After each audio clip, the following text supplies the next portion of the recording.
प्रभु यीशु मसीह के मधुर और मीठे नाम से आप सभी को जय मसीह की। आज परमेश्वर के वचन में आप सभी का स्वागत है। परमेश्वर पिता आज अपने वचनों के द्वारा आपसे बोले और बातचीत करे। आज हम लोग देखेंगे इब्रानियों उसका हम लोग 19 से लेकर के हम लोग उसके 31 तक देखेंगे, जहां परमेश्वर का वचन इस प्रकार से 30 में लिखा है, क्योंकि हम उसे जानते हैं जिसने कहा पलटा लेना मेरा काम है, मैं ही बदला दूंगा। फिर यह कि प्रभु अपने लोगों का न्याय करेगा। जीवते परमेश्वर के हाथों में पड़ना भयानक बात है। और आज परमेश्वर पिता इस अद्भुत वचन के द्वारा में कुछ बातों को बताना चाहता है, और ये हमारे जीवन के लिए भी एक चेतावनी है और हमारे लिए परमेश्वर की ओर से एक आश्वासन है, एक संतावना भी है। मेरे प्रिय, उनके लिए है जो परमेश्वर के डर और भय में चलते। परमेश्वर उनके लिए कहता है, क्योंकि हम जानते हैं जिसने कहा पलटा लेना मेरा काम है, मैं ही बदला दूंगा। परमेश्वर कहता है फिर यह कि परमेश्वर अपने लोगों का न्याय करेगा। परमेश्वर अपने निज लोगों का न्याय करेगा, अपनी संतानों का न्याय करेगा। और परमेश्वर के हाथों में पड़ना भयानक बात है। ये किन के लिए? जो परमेश्वर के अनुग्रह का आत्मा का अपमान करें, जो यीशु के लहू का अपमान करते हैं, जो यीशु के मृत्यु का अपमान करते हैं, उनके लिए परमेश्वर कहता है जीवते परमेश्वर के हाथों में पड़ना भयानक बात है। और यही बात जब आप इब्रानी और उसके 10वें अध्याय को पढ़ेंगे तो इस प्रकार से लिखा उसके 19 से, इसलिए हे भाइयों, जब हमें यीशु के लहू के द्वारा नए और जीवते मार्ग से पवित्र स्थान में प्रवेश करने का यह हो गया, जो उसने परदीक में अर्थात अपने शरीर में होकर हमारे लिए अभिषेक किया। परमेश्वर का वचन कहता, हमने सच्चाई को जान लिया, हमने उसको पहचान लिया, उसके द्वारा हमने उस स्वर्गीय राज्य में हमने प्रवेश किया। उस नए मार्ग से परमेश्वर ने हमको प्रवेश किया उसके बेटे यीशु पर विश्वास करने के द्वारा। और इसलिए 26 में लिखा, क्योंकि सच्चाई को हमने क्या किया? पहचान लिया है। और अगर हम सच्चाई को जानबूझ करके, सच्चाई जानने के बावजूद हम जानबूझ करके पाप करते हैं, तो पापों के लिए कोई बलिदान और नहीं है। हमारे लिए यीशु मसीह आया, हमारे पापों के लिए वो बलिदान हुआ, हम पापों से हमको आजादी का जीवन दिया। आज हम इस सच्चाई को जानकर, परमेश्वर के उस बलिदान को जानकर, उसके प्रेम को जानकर, उसके अनुग्रह को जानकर, उसके सच्चाई को पहचानकर अगर हम फिर से पाप करते रहें, तो परमेश्वर का वचन कहता फिर कोई पापों के लिए बलिदान नहीं है। एक ही बलिदान जो हमारे लिए चढ़ाया गया वो यीशु मसीह है, जो हमारे लिए आया और लिखा है अपने शरीर में होकर हमारे लिए अभिषेक किया, इसलिए कि हमारा ऐसा महायाजक है जो परमेश्वर के घर का अधिकारी है। तो आओ हम सच्चे मन और पूरे विश्वास के साथ विवेक का दोष को दूर करने के लिए हृदय पर छिड़काव लेकर देह को शुद्ध जल से धुलवा कर परमेश्वर के पास जाएं और अपने आशा के अंगीकार को थामे रहें। और परमेश्वर पिता इस वचन के द्वारा हम कुछ बातों को बताना चाहता है। मेरे प्रियो, लोग आज प्रभु भोज को क्या करते हैं? अपमानित करते हैं। उसकी सच्चाई को जान करके भी उसको तुच्छ समझते हैं और प्रभु भोज को अनुचित रीति से लेते हैं। परमेश्वर के हाथों में उनके लिए पड़ना भयानक बात है। परमेश्वर का वचन कहता है, और इस प्रकार से लिखा हुआ है, सच्चाई को पहचान करके यदि वे जानबूझ करके पाप करते रहे तो पापों के लिए कोई और बलिदान नहीं है। हाँ, दंड का एक भयानक बाढ़ जो ना आग का ज्वालन बाकी है, विरोधियों को भस्म कर देगा। जब मूसा की व्यवस्था में के ना मानने वाले 2 या 3 जनों की गवाही पर बिना दया के मार डाला जाता था, तो सोच लो परमेश्वर का वचन कहता है वह कितने और भारी दंड के योग्य हो ठहरेगा, जिसने परमेश्वर के पुत्र को पांव से और बादशाह के लहू को जिसके द्वारा वह पवित्र ठहराया गया अपवित्र जाना और अनुग्रह की आत्मा का अपमान किया। और इसलिए परमेश्वर का वचन कहता है कि हम जानते हैं कि परमेश्वर पलटा को लेगा। परमेश्वर कहता है पलटा लेना मेरा काम है। आज बहुत सारे लोग कलीसिया आते हैं, परमेश्वर के वचन को सुनते हैं, यीशु को स्वीकार करते हैं, प्रभु भोज को लेते हैं और फिर पलट करके अपनी पुरानी जिंदगी में चले जाते हैं। अपने पुराने मनुष्यत्व में वापस चले जाते। और परमेश्वर कहता है, परमेश्वर के हाथों में पड़ना भयानक बात है। परमेश्वर का वचन कहता है कि सोच लो वह और कितने भारी दंड के योग्य होगा, जिसने सच्चाई को पहचान कर, सच्चाई को जानकर, जानबूझकर पाप किया। और परमेश्वर का वचन कहता, उन्होंने परमेश्वर के वाचा के लहू को अपवित्र ठहराया और परमेश्वर अपवित्र जाना और अनुग्रह की आत्मा को उन्होंने अपमान किया। दया की उस आत्मा को, हमारे सहायक आत्मा का उसने अपमान किया। तो परमेश्वर कहता है कि पलटा लेना मेरा काम है, मैं ही बदला दूंगा। फिर यह कि प्रभु अपने लोगों का न्याय करेगा। और इसलिए जब हम पहला कुरिन्थी को पढ़ते हैं तो इस प्रकार से हमसे परमेश्वर का वचन कहता है, पहला कुरिन्थी और उसके 11वां अध्याय, और इस प्रकार से लिखा हुआ है, इसलिए 27 में लिखा है, इसलिए जो कोई अनुचित रीति से प्रभु की रोटी खाए या कटोरे में से पिए, वो प्रभु की देह और लहू का अपराधी ठहरेगा। परमेश्वर का वचन कहता है वो अपराधी ठहरेगा अगर वो अनुचित रीति से ले या फिर उसकी देह को ना पहचाने। परमेश्वर का वचन इस प्रकार से कहता है, क्योंकि जो खाते पीते समय प्रभु की देह को नहीं पहचानता है, वह इस खाने और पीने के द्वारा अपने ऊपर दंड को लेकर आएगा। उसे पहचानना होगा कि यीशु मसीह हमारे लिए आया।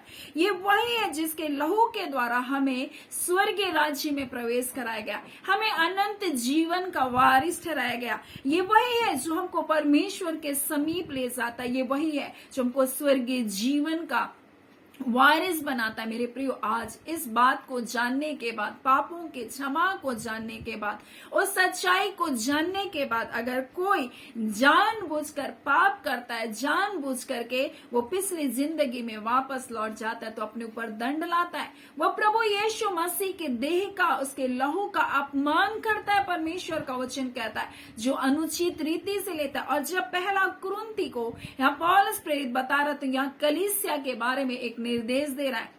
और इस प्रकार से लिखा हुआ, आज्ञा देते हुए मैं तुम्हें बोलता है, मैं तुम्हें नहीं सहराता, मैं तुम्हारी सराहना नहीं कर रहा बोल रहा है, क्योंकि तुम्हारा इकट्ठा होना भलाई का कोई कारण नहीं बोल रहा है, परंतु तुम्हारी हानि होगी। क्यों हानि होगी? क्योंकि मैं ये सुनता हूं कि तुम्हारी कलीसिया में क्या है, फूट है। अगर कलीसिया में फूट है और वो प्रभु भोज को खा रहे, तो उससे भलाई नहीं होगी, हानि होगी। परमेश्वर का वचन कहता है, क्योंकि आप कड़वाहट को लेकर, एक दूसरे से बैर भाव को लेकर, आप प्रभु भोज में मसीह के देह को आप नहीं पहचान रहे, तो वो दंड का कारण होगा। परमेश्वर का वचन कहता है, जो कोई अनुचित रीति से रोटी खाए या कटोरे में से पिए, वह प्रभु के देह और लहू का अपराधी ठहरेगा। कड़वाहट भर कर रखे, लोगों के लिए द्वेष भर कर रखे, पक्षपात कर रहे एक दूसरे से, और वहां पर प्रभु भोज को ले रहे। परमेश्वर का वचन कहता है, मैं तुम्हारी सराहना नहीं करता, इससे तुम्हारी भलाई नहीं होगी, बोलते तुम्हारी हानि होगी। क्योंकि मैं पहले से यह सुनता हूं कि जब तुम कलीसिया में इकट्ठे होते हो तो तुम में फूट होती है। और कुछ मुझको भी पौलुस बोलता है विश्वास हो गया, क्योंकि तुम्हें दलबंदी भी अवश्य होगी, तुम्हारे अंदर ग्रुपबाजी भी बहुत होगा बोल रहा है। और ये सारी चीज तुम्हारे इकट्ठे होने से, तुम्हारी ऐसे मानसिकता के साथ, ऐसे विचारों के साथ जब तुम प्रभु भोज खाने के लिए आ रहे हो, तो तुम्हारे इससे कोई लाभ नहीं होने वाला, इससे तुम्हारी हानि होगी। परमेश्वर का वचन हमें निर्देश को दे रहा है, एक तरह से ये चेतावनी को हमको दे रहा है। और हमें प्रभु भोज का महत्व को समझना है। कुछ लोग हैं जो प्रभु को, परमेश्वर के देह के पास आते, उसको पहचानते, वो हम उस सत्य को पहचानते, वो अनंत जीवन, उस उद्धार की योजना को जानते हैं, प्रभु भोज को लेते हैं और वापस पुरानी जिंदगी में चले जाते हैं। और इसलिए परमेश्वर का वचन हमसे क्या कहता है, तुम प्रभु की मेज से और दुष्ट आत्माओं की मेज से नहीं खा सकते, एक साथ संभागी नहीं हो सकते। पहला कुरिन्थी 10वां अध्याय में लिखा है, फिर मैं क्या कहता हूं, क्या वह मूर्ति पर चढ़ाया गया बलिदान कुछ या मूर्ति कुछ है? नहीं, वरन यह कि अन्य जाति जो बलिदान करते हैं वह परमेश्वर के लिए नहीं, परंतु दुष्ट आत्माओं के लिए करते हैं, और मैं नहीं चाहता तुम दुष्ट आत्माओं के सहभागी हो। प्रकाशित वाक्य 2:20 में इस प्रकार से लिखा हुआ, बेशक मूर्तों के आगे व्यभिचार करने के लिए और मूर्तों के आगे चढ़ाए हुए चीजों को खिला करके भरमाती है, उनकी बुद्धि को भ्रष्ट करती है। और यही बात परमेश्वर हमको चेतावनी के रूप में बता रहा है। परमेश्वर कहता है तुम पुरानी जिंदगी में मत लौट जाओ, पुराने कार्य में तुम मत लग जाओ, नहीं तो तुम अपने ऊपर दंड को लेकर आओगे। प्रभु के हाथों में पड़ना भयानक बात है। परमेश्वर का अपमान करना, उसके प्रभु बोझ का अपमान करना भयानक बात है। और इसलिए परमेश्वर का वचन कहता है तुम प्रभु के कटोरे और दुष्ट आत्माओं के कटोरे दोनों से नहीं पी सकते हो। तुम प्रभु की मेज और दुष्ट आत्माओं की मेज दोनों के साझी नहीं हो सकते हो। क्या हम प्रभु को क्रोध नहीं दिलाते? क्या हम उससे शक्तिमान हैं? परमेश्वर का वचन कहता है कि हम प्रभु को क्रोध दिलाते हैं। हाँ, ऐसा करके हम प्रभु को क्रोध दिलाते हैं। क्या हम उससे ज्यादा ताकतवर है? नहीं, परमेश्वर पलटा लेगा। और इसलिए उसका वचन हमसे कहता है पलटा लेना मेरा काम है, मैं ही पलटा दूंगा, परमेश्वर का वचन कहता है। और इसलिए लिखा है फिर यह कि प्रभु अपने लोगों का न्याय करेगा। और इसलिए कहता है सच्चाई को पहचान करके, उसको बोलता है इसको प्राप्त करने के बाद, सच्चाई को पहचानने को प्राप्त करने के बाद यदि हम जानबूझकर पाप करें तो लिखा है पापों के लिए और कोई बलिदान नहीं बचा है। और इसलिए परमेश्वर का वचन कहता हाँ, दंड का एक भयानक बाढ़ जो ना आग का ज्वलन बाकी है, परमेश्वर विरोधियों को भस्म करेगा। सोच तो लो वह कितने और भी भारी दंड के योग्य होगा जिसने परमेश्वर के पुत्र को पांव से और वाचा के लहू को जिसके द्वारा वो पवित्र ठहराया गया था, पवित्र जाना, उसको तुच्छ जाना और अनुग्रह की आत्मा का अपमान किया। और हम जानते हैं परमेश्वर कहता है पलटा लेना मेरा काम है, मैं ही बदला दूंगा। फिर या कि प्रभु अपने लोगों का न्याय करेगा। जीवते परमेश्वर के हाथों में पड़ना भयानक बात। और एक कलीसिया को यह हिदायत दिया जा रहा है और ऐसे लोगों को हिदायत दिया जा रहा है जिन्होंने पहचान करके ओ परमेश्वर की पहचान को प्राप्त करने के बाद वो पापों में अपने जीवन को जी रहे, आज भी उन बुराइयों में जीवन को जी रहे, आज भी कड़वाहट में जीवन को जी रहे, आज भी दलबंदी में जीवन को जी रहे। कलीसिया जा रहे हैं, वहां गुटबाजी चल रही है, कलीसिया जा रहे हैं। और इस प्रकार से परमेश्वर का वचन कहता है वहां उन लोगों के जीवन में बुराई है, ऐसा कलीसिया में ऐसा जीवन को वो जी रहे। और यहाँ लिखा हुआ है जब हम 11 अध्याय में पढ़ते तो लिखा है कि तुम्हारी कलीसिया में क्या है? फूट है, तुम्हारे में दलबंदी है। और बोलते हैं कि लोग एक दूसरे का अपमान करते हैं और दूसरे जो गरीब है उनको तुच्छ जानते हैं। इस प्रकार से लिखा हुआ है। और यहाँ पर लिखा हुआ है क्या खाने पीने के लिए तुम्हारा घर नहीं? क्या परमेश्वर के कलीसिया को तुच्छ जानते हो जिसने यह नहीं किया कि जिसके पास नहीं उन्हें लज्जित करते हो? मैं तुमसे क्या कहूं, क्या इस बात में तुम्हारी प्रशंसा करूं? नहीं, मैं तुम्हारी प्रशंसा नहीं करूंगा, बोलता है। और यहाँ कहता है ये बात मुझको प्रभु की ओर से पहुंची, प्रभु भोज का भेद को वह बताते हुए कह रहा है। और यहाँ इस प्रकार से कह रहा है जब तुम प्रभु भोज को खाओ तो उसके मृत्यु को स्मरण करो, उसके मृत्यु का तुम प्रचार करो कि उसने तुम्हारे लिए क्या किया है। और परमेश्वर का वचन कहता है उसके बलिदान को तुम स्मरण करो, उसकी भलाई को तुम स्मरण करो। और अनुचित रीति से प्रभु भोज मत खाओ। और परमेश्वर का वचन कहता है कोई तो मतवाला हो जाता है, लिखा है। और यहाँ पर कोई पी खाकर, कोई कहने खाकर, कोई कुछ भी खाकर प्रभु भोज को लेने आ जाता, अनुचित रीति से, कोई कड़वाहट लेकर के, कोई द्वेष लेकर के, कोई किसी के साथ कलीसिया में बैठा और एक दूसरे के साथ यहाँ दलबंदी कर रहा है, गुटबाजी कर रहा है और प्रभु भोज को ले रहा है। परमेश्वर का वचन हमसे हिदायत दे रहा है हमें ऐसी अनुचित रीति से प्रभु भोज को नहीं खाना, हमें उसकी देह को पहचानना है। अगर हम उसकी देह को खाते पीते वक्त नहीं पहचानते तो परमेश्वर का वचन कहता है हम प्रभु के देह और उसके लहू के अपराधी ठहरेंगे। इसलिए मनुष्य अपने आप को जांच ले कि हम इस रीति से हम रोटी न खा, इस रीति से हम रोटी खाएं और कटोरे से पिए, क्योंकि जो खाते पीते वक्त प्रभु के देह को नहीं पहचानता वह खाने और पीने के द्वारा अपने ऊपर दंड को लाता है। और जो कुछ विश्वास से नहीं, कुछ लोग सोचते हैं अरे प्रभु भोज है, बस रोटी है, दाख रस, हम बिना उसको जाने बिना पहचाने उसको खा लेते हैं। और कुछ लोग बिना विश्वास के खाते हैं। और रोमी में इस प्रकार से में परमेश्वर का वचन कहता है रोमियो उसका 14 अध्याय और इस प्रकार से लिखा, जो संदेह करके खाता है वह दंड के योग्य ठहर चुका, और जो विश्वास से नहीं खाता वह जो कुछ विश्वास से नहीं वो पाप है। हमें विश्वास के साथ प्रभु भोज को अपने जीवन में स्वीकार करना है। वो उसका लहू हमारे अपराधों को क्षमा करता, हमको उसके देह को पहचानना है, उसके मांस को, उसके लहू को पहचानना। वो हमारा छुटकारा है, वो हमारा पुनरुत्थान की देह है, हमको जानना है। वो हमें नया जीवन को दिया, उसके लहू के द्वारा हमारे लिए स्वर्ग के दरवाजे को खोल दिया गया। हमारा जीवन अब मसीह यीशु में है। इसलिए जब जब आप प्रभु भोज को खाएं तो अपने जीवन को जांचिए, परमेश्वर का वचन कहता है। और जो कुछ परमेश्वर ने हमारे लिए किया, हमको उसको पहचान से हमको अपने जीवन को दूर नहीं हटाना है। हमें मसीह की पहचान में बने रहना है, परमेश्वर का वचन कहता है। और जब हम ऐसा जीवन को अगर नहीं जीते, हम उस सच्चाई को पहचान करके अगर हम उसका इनकार करते हैं, हम पापों में अपनी जिंदगी को जीते हैं, तो परमेश्वर का वचन कहता है कोई बलिदान नहीं है, आप कोई बलिदान शेष नहीं बचा। हाँ, एक भयानक दंड है, एक आग की ज्वाला है। परमेश्वर का वचन कहता है जीवते परमेश्वर के बोलता है कि हाथों में पड़ना बोलता भयानक बात है। और इसलिए परमेश्वर का वचन हमसे कहता है यहाँ पर इस प्रकार से, जब हम 11 अध्याय को आगे पढ़ेंगे तो इस प्रकार से हमसे कहता है, और इस कारण बहुत से निर्बल और रोगी हैं, बहुत से सो गए।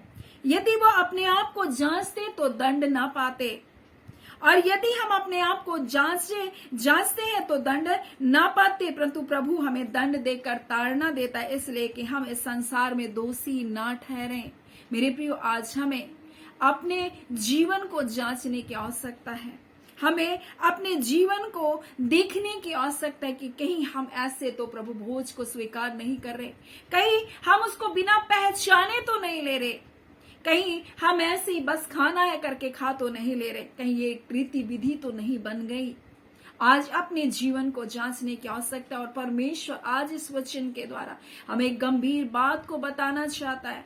अगर हम इसे बिना पहचाने खाते हैं, अगर हम इसे अनुचित रीति से खाते हैं, अगर हम अपने आप को बिना जांचे हुए खाते हैं, तो हम अपने ऊपर दंड को लेकर आते हैं। परमेश्वर का वचन कहता है, परमेश्वर का वचन कहता है, तुम सच्चाई को पहचान करके अगर हम पाप की दशा में से खाते पीते हैं तो हम अपने ऊपर दंड को लेकर आते हैं। वाचा के लहू का इनकार करते हैं, हम उस अनुग्रह के आत्मा का अपमान करते हैं, और परमेश्वर इनका क्या करेगा, पलटा को लेगा। परमेश्वर का वचन कहता है। इसलिए परमेश्वर के हाथों में पड़ना भयानक बात है। लेकिन परमेश्वर के लोगों, आप जब परमेश्वर के डर और भय में जीवन को जीते हैं तो परमेश्वर आपके शत्रुओं से आपका पलटा लेगा, परमेश्वर आपका न्याय करेगा, परमेश्वर आपके जीवन में अद्भुत कार्य को करेगा। वो परमेश्वर प्रेमी परमेश्वर, पलटा लेना मेरा काम है, मैं ही बदला दूंगा, परमेश्वर कहता है। कई बार हम सोचते हैं उन्होंने मेरा अपमान कर दिया, नहीं, वो हमारा अपमान नहीं किए, हमारे परमेश्वर का अपमान वो करते हैं। जो परमेश्वर का वचन कहता है, जो तुमको तुच्छ जानता वो मुझको तुच्छ जानता है। परमेश्वर अब्राहम से कहा, जो तुझको कोसेगा वो श्रापित हो जाएगा, जो तुझको नीचा करेगा मैं उसको नीचा करूंगा। आज परमेश्वर के लोगों, अगर आपको तुच्छ गिना जा रहा है, आपको मसीह होने के कारण तुच्छ गिना जा रहा है, आपको नीचा किया जा रहा है, आपसे आपके कार्य को रोका जा रहा है, परमेश्वर कहता है मैं तुम्हारा पलटा लूंगा। पलटा लेना तुम्हारा काम नहीं, मैं ही पलटा दूंगा, मैं ही बदला दूंगा। और परमेश्वर का वचन कहता है, परमेश्वर अपने लोगों का न्याय करेगा, परमेश्वर अपने लोगों का न्याय करेगा। और जूते परमेश्वर के हाथों में पड़ना भयानक बात है। सो आज परमेश्वर पिता इन वचनों के द्वारा हम सबके जीवन को बहुत ऐसे आशीष को दे। आमीन। आइए हम प्रार्थना करेंगे।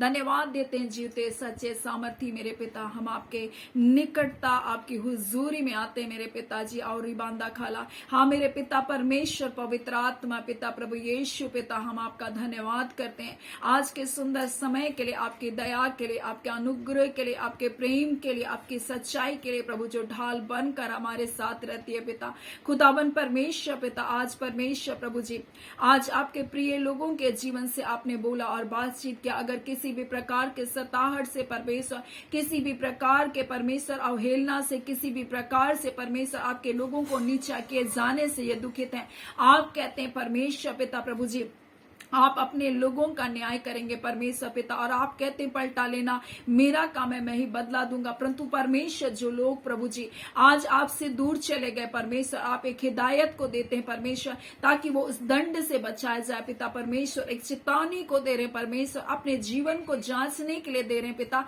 हम जब मसीह है परमेश्वर, कहीं हमारे जीवन में भी परमेश्वर ऐसी बातें तो नहीं है परमेश्वर कि हम प्रभु भोज को लेते वक्त परमेश्वर अपने जीवन को बिना जांचे, हाँ पिता, आपके देह को बिना पहचाने परमेश्वर पिता प्रभु जब प्रभु भोज को ले रहे ऐ खुदान परमेश्वर। और आपका दास इसलिए इस प्रकार से कहता है, तुम्हारे मिलने से लाभ नहीं होता परंतु तुम्हारी हानि होती, इसलिए मैं तुम्हारी सराहना नहीं करता करके एक चेतावनी को दिया प्रभु जी। आज इस वचन के द्वारा परमेश्वर बहुतों का जीवन आशीषित हो। अगर हमारे जीवनों में ऐसी कमी और घटियां है तो परमेश्वर बातों को कलीसियाओं से दूर कर प्रभु जी, आपके लोगों के जीवन से दूर कर परमेश्वर पिता, ताकि कलीसिया ओ पिता उन्नति करे, बढ़ोतरी को पाए परमेश्वर पिता। प्रकार के बैर भाव, कड़वाहट, कटुता, हर प्रकार की निर्बलता, दुर्बलता जो कलीसिया को प्रभु जी बौना बना कर रखी है प्रभु, कलीसिया को बढ़ने से रोक रही है, ऐसे सारे बंधन टूट जाने पर एक एक जनों का जीवन परमेश्वर मसीह यीशु आप में सामर्थ्य बन जाए। रिबांदा काला प्रभु जी, आज खुदावन परमेश्वर पिता हम प्रार्थना करते हैं पिता, एक एक का जीवन परमेश्वर आप में बढ़े परमेश्वर और आशीषित हो खुदावन परमेश्वर पिता। हम प्रार्थना करते जितने रोग दुख बीमारी में पिता, इनके पाप इनके अपराधों को क्षमा कर पिता। आज खुदावन परमेश्वर शरीर में पिता आप एक नया बल को, एक नई शक्ति को दीजिए, हर दुर्बलता और कमजोरी यीशु के नाम से जाने पाए ऐ पिता परमेश्वर प्रभु, जिनके पाप इनके अपराधों को क्षमा करके कृपा करके परमेश्वर इनके जीवन में अपनी भलाई को दिखाए प्रभु। आपका वचन कहता है मैं तुम्हारा चंगा करने वाला परमेश्वर, हाँ पिता परमेश्वर, जो भी आपके पास आता है प्रभु जी, आपको पुकारता है परमेश्वर, आप उनकी आवाज को सुनते हैं प्रभु जी और उनका प्रत्युत्तर भी देते प्रभु। इनके दुहाई को सुनकर परमेश्वर की प्रार्थनाओं को सुनकर आप इसी घड़ी अद्भुत छुटकारे को दे रहे हैं पिता। आपका धन्यवाद देते हैं खुदावन परमेश्वर पिता। हम इस घड़ी प्रार्थना करते हैं पिता, जितनों के कार्य रुके हुए पिता, हाँ पिता परमेश्वर वो सारे कार्य यीशु के नाम से प्रभु जी होने पाए। जितने डिले की आत्मा, देर कराने वाली आत्मा, सारे बंधन टूटे। आज विवाह में देर कराने वाली आत्मा, जॉब में देर कराने वाली आत्मा है परमेश्वर, परिवार की उन्नति में देर कराने वाली आत्मा, घर को बनाने में देर कराने वाली आत्मा, ऐसी जितनी भी देर कराने वाली आत्मा तेरे बच्चों के जिंदगी में कार्य करिए। आज हम यीशु के नाम से प्रभु सारे बंधन को तोड़ते खुदावन परमेश्वर। हम तीव्रता की घोषणा करते, वृद्धि की घोषणा करते परमेश्वर। जो कार्य परमेश्वर पिता प्रभु जी अभी परमेश्वर प्रभु जी नहीं होने के लिए प्रभु कगार के जैसा प्रभु कार्य भी खुल रहे हैं पिता। आपका धन्यवाद देते हैं खुदान परमेश्वर। जहां कोई उम्मीद नहीं ऐसे जगह को प्रभु तू खोल रहा है पिता, आपका धन्यवाद देते खुदावन परमेश्वर। जब कुछ भी नहीं दिखाई दे रहा था प्रभु जी, हाँ पिता परमेश्वर, आपके दास एलिया को परमेश्वर फिर भी पता, उसने विश्वास किया, वो बादल का छोटा सा टुकड़ा परमेश्वर में अपरंपार वारिस को लेकर आ रहा। आज खुदान परमेश्वर इस वचन के द्वारा प्रभु जी आप अपने लोगों के जीवन में प्रभु अद्भुत कार्य करें पिता। आप अपने बच्चों के लिए खड़ा होते, आप अपने बच्चों के लिए न्याय करते, आप अपने बच्चों के लिए पलटे को लेते हैं खुदावन परमेश्वर। और अपने बच्चों के लिए पिता आप शत्रुओं के सामने मेज लगाते। ऐसी भलाई, ऐसी आशीष को आप अपने बच्चों के जिंदगी में दे रहे पिता। आपका धन्यवाद। सारी आदर महिमा केवल और केवल आपको देते हैं पिता परमेश्वर। जो प्रतिदिन वचनों के सेवकाई में जुड़ते हैं उनके जीवन आशीष से तो आप में बढ़ता जाए, आपके प्रेम में, आपके आनंद में, आपकी शांति में, आपके जय में इनका जीवन बढ़ता जाए। खुदावन परमेश्वर आपको सारी आदर महिमा देते। प्रार्थना धन्यवाद के साथ यीशु के नाम से मांगते हैं, दया सुने अनुग्रह से ग्रहण कर लीजिएगा। आमीन। परमेश्वर पिता आप सभी को बहुत आयत से आशीष को दे। आमीन।